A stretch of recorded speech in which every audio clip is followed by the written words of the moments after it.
Hey there, gents. Welcome back to Truck Talk Thursday here on the Wolf and Iron podcast. Glad to have you with me. I'm Mike Yarbrough. I'm the founder of Wolf and Iron, and I'm the guy driving the truck, talking to you guys about whatever I have on my mind. Something manly, something good, something beneficial. Going to build you up. Hope you have a manlier week than maybe you're already having, unless you already listened to the podcast on Monday or somebody else's podcast or something like that. Or you're just a manly fellow. Listen, I do appreciate you being here. For those who are new, welcome. I just want to let you know that this is a podcast for men to be the best men that they're called to be. I believe there's a high call in the life of every man. I believe God puts it there, and that some guys hear it very strongly. I think some guys hear it a bit softly. Sometimes it doesn't show up until we're in our 30s, maybe even our 40s. And then we say to ourselves, I need to be something different than what's already out there. I need to be something better than what I've been in the past. And I don't really have a good direction, a good line of sight on what that might be. I don't always have good examples on what that would look like in my life. And so the podcast is here to help with that. Wolf and Iron, the community, our Facebook group is there to help with that. So if you're just tuning in for the first time, that's what you've joined. And look, whether you're tuning in for the first time, you get something out of this, or this is your, I don't know how many episodes we have. Episode number, 100 maybe, or 70 or 80. I don't really know. I lost count at some point because I had so many different versions, different types of episodes. We've got Ask a Man stuff. We've got truck talks. We've got interviews and things like that.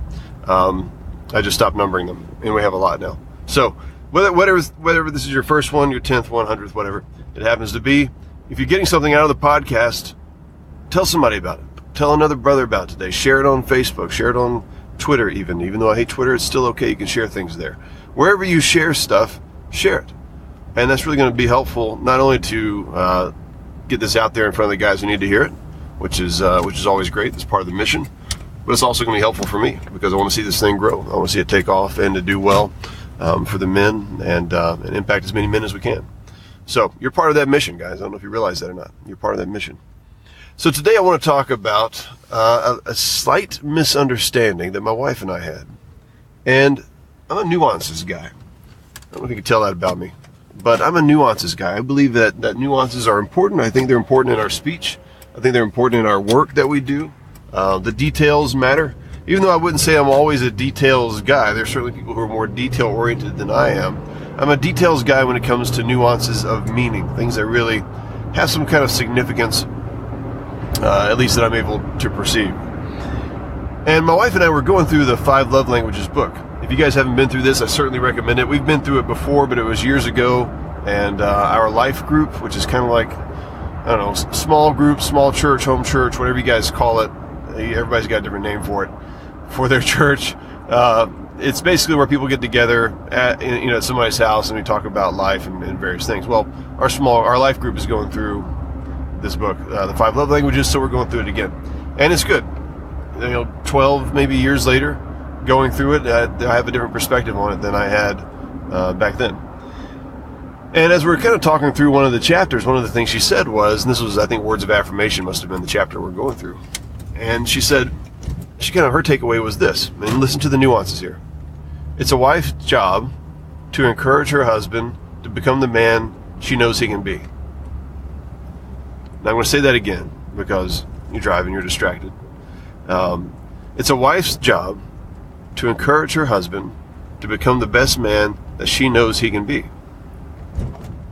Now I want to see if you guys can pick up on the nuance there that I had issue with. And this wasn't an argument or anything like that. This is just a small thing. And she was really open to this little change. I said, that's almost right. I said, but I don't believe that's exactly the way it's supposed to go. I said, it's a wife's job, or one of the ways she can help her husband, how she can encourage her husband, to help her husband become the best man that he believes he can be. Listen to that. Rather than saying the best man that she believes he can be, but it's the best man that he believes he can be. And this is where a lot of couples get in trouble, because if you've got a good wife like I do, and she's intelligent and she's lovely and she's a forward thinker and she wants the best out of you and everybody else, then what's going to happen is she's going to bring out of her best intentions things forward that you ought to be doing. And that's the hard part, is that it's actually right. You ought to be getting up on time. You ought to be going and exercising. You ought to be, taking supplements maybe, or eating better, or different things like that. Whatever it happens to be. There's the things you ought to be doing. Now, of course, there's the nagging side of this. There's the nagging wife who says, you're not this, you're not that, you'll never be this. When are you ever going to finish these projects? When are you going to get these things done? Okay, there's that kind of person. Everybody knows, well, your wife, if that's your wife, she doesn't know. If that's your girlfriend, you need to run away. But most people are aware that that is wrong, okay? You're aware that that's not a good thing. You don't want to live with somebody like that. But there's people who come to the table with really good intentions and actually things that are true. When my wife tells me, Michael, she calls me Michael, you haven't exercised but only twice this week, but you said you wanted to exercise 5 times this week. Michael, you said you wanted to do this many times this week, but you've only done this, right? In her mind, she's saying, I want you to be the man that, that you say you want to be, that I say you want to be. But there's an aspect of it, and that's probably not the best example because I actually want to be fit and in shape. But there's an aspect of it where she's bringing things to my attention that she really wants me to be, and it's almost as if it's her impressing upon me these things that's going to cause it to happen. Now, for a man, that feels like someone taking our control away and replacing it with their own authority.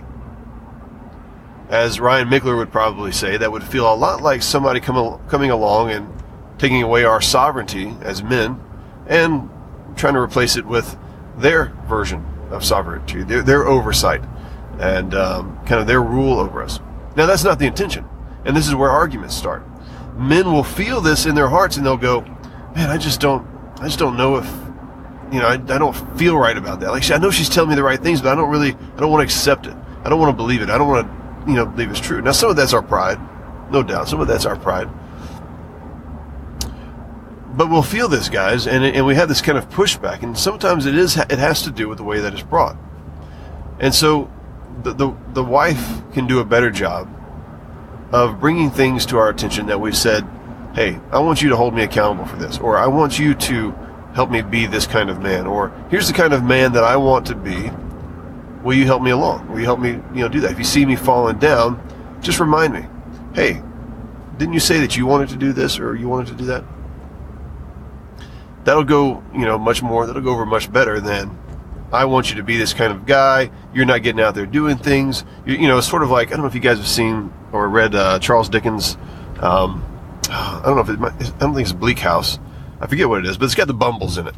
And Mr. and Mrs. Bumble. And Mrs. Bumble's all over Mr. Bumble. And she's always telling him, not in the good way, she's always telling him what he's not doing and how he's fallen down. And she's, not allowing them to move upward, up in the upper echelons of society because of, his own failings. And he won't get off his duff. And he's always at the pub and all that kind of stuff. And she's just all over him. And that's kind of what we can feel like. We can feel like a Mr. Bumble. Like we're just getting rolled over all the time by the things that we're not doing well. And once again, our pride gets in the way there. No doubt. We got to take ownership of that. But there is an aspect of it where it has to be, we make a decision as men, the kind of men we want to be, the kind of life we want to live, the kind of day we want to have, the kind of week we want to have, those sort of things. It's our responsibility to do those things and then ask our wives to pray for us, to encourage us. When she sees us doing something good, give us praise.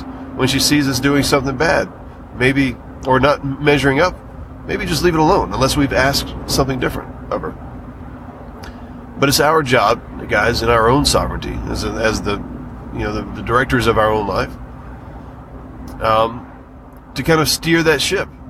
But here's the thing: if you're not doing that, if you're just kind of coasting along, you better expect your wife or somebody to come along and give you a kick in the pants. Because men have the tendency to drag down their families and drag down society and slow down work and whatever else. Because we're expected to do these awesome things and to be men of high caliber. And when we don't do that, society feels the weight of it. And we just become another pull, another drain on whatever we're doing. And so it's your job to make sure that you've got things in order, that you have a plan for your life, that you have called out the kind of man that you want to be, and then you ask for help. Now, your primary source of accountability should come from the men in your life, not from your wife. I think it's great to have your wife ask you how your day went. I think it's great for her to give you encouragement, those kinds of things. But your wife shouldn't be saying, you need to be this kind of man, or you need to be that kind of man, or you need to do this, or you need to do that. And your mom, your mom should definitely not be saying those things to you. Okay?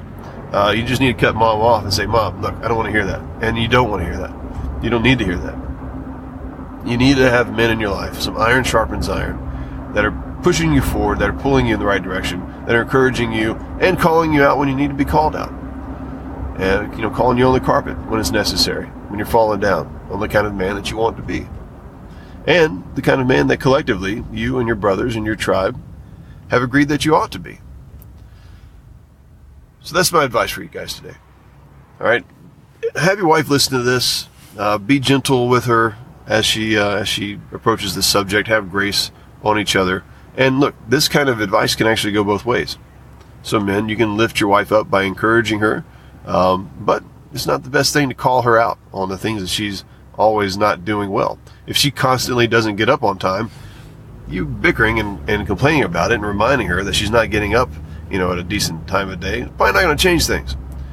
But you get her around some ladies that are living the way that you want her to live, and encourage her to hang out with them. Make sure she has room to go and do that, space to go and hang with the ladies. You'll begin to see changes. That's the way things are supposed to be, guys, and we don't experience that in society as much as we ought to.